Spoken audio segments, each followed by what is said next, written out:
আজ আমরা বানাবো একটা ক্যাট। তার জন্য প্রথমে ব্ল্যাক কালার দিয়ে খুব সুন্দর করে আউটলাইনটাকে করে নেব।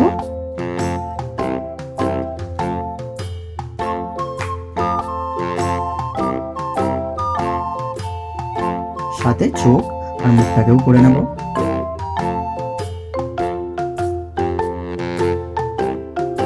ইয়েলো কালার দিয়ে আমরা পুরো গাটাকে করে দেব আর মুখটাকে।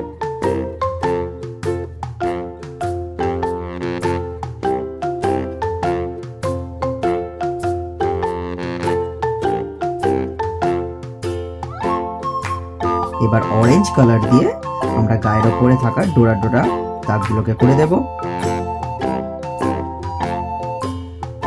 চোখের ভেতরটাতে আমরা লাইট গ্রিন কালার ইউজ করব। এই মিষ্টি বেড়ালটাকে ভালো লাগলে অবশ্যই একটি লাইক করো, আর এরকম নতুন নতুন ভিডিও পেতে আমার চ্যানেলটিকে সাবস্ক্রাইব করে রাখো। দেখা হচ্ছে পরের ভিডিওতে।